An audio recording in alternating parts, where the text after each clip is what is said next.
Stage 4 of Giro d'Italia Women in 2024 will take the riders over 134 kilometres from Imola in Emilia-Romagna and from the racetrack at the Autodromo Enzo Adino Ferrari. Initially a flat road all the way to the Marche region and the Apennines. Not one for Chiara Consoni and the sprinters, but a lot of Kopecky and others would look to challenge Elisa Longo-Borghini for that Maglia Rosa that she has controlled since the start of the race on Sunday. Riders leading away, Antonio Niedermayer in the white jersey. When the flag came in, the attacks began in earnest right from the get-go, with many of the local continental teams looking to get involved. And the first mass pileup of the week, riders getting back on their wheels in various states of disrepair as the intense pace continued throughout the day, a stage that would be run off faster than the fastest anticipated schedule.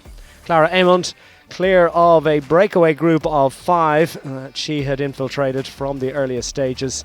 A 27-year-old Quebecois from Canada, mounting the 3 classified climbs of the day ahead of the lead group and forging clear with 40 kilometres remaining, looking for what would be an unlikely but nonetheless very impressive victory for the EF Oatley Cannondale squad. A chase group assembling behind, clear of the main peloton of favourites.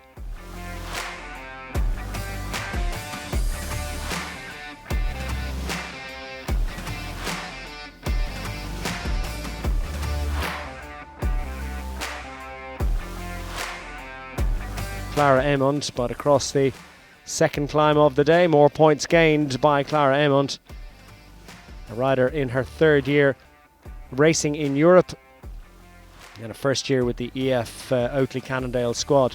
The attacks coming from behind in pursuit of the lone leader, and the peloton behind, including the main favourites, Elisa Longo-Borghini, being tracked by her rivals and staying content and trying to stay as cool as possible in more than 30-degree heat through the Marche region. Clara Amond looking for the shade as she's pursued by 2 riders out of the chase group.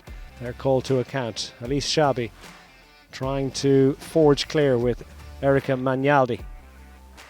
Canyon SRAM and the UAE ADQ squads trying to put their riders into contention down to the final 5 kilometres and less than a minute and a half between the lone leader and the now swelled group of chasers behind.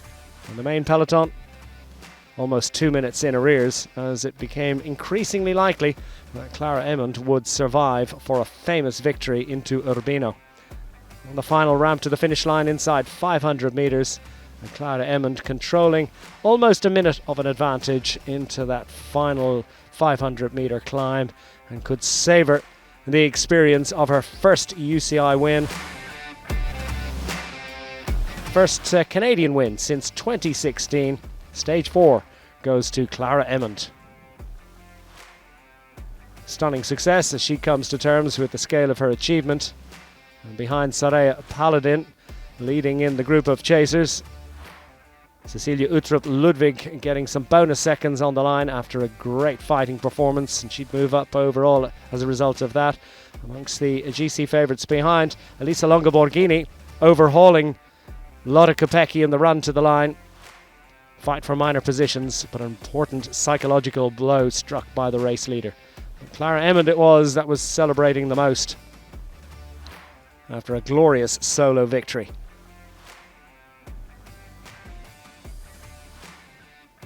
Amond on the podium to collect the spoils of victory, and with it the lead of the Queen of the Mountains competition. Ultimately just 17 seconds in hand. Elisa Longo-Borghini content once more. Another day in pink beckons, maintaining that 13-second advantage. Kopecky still leads the points category. Chiara Consoni will look to sprint on stage 5. Clara Amond, the leader of the fight for the Maglia Azzurra, leading climber with almost twice the points of her nearest rival. And Antonio Niedermayer, leader of the young rider category, heading into stage 5.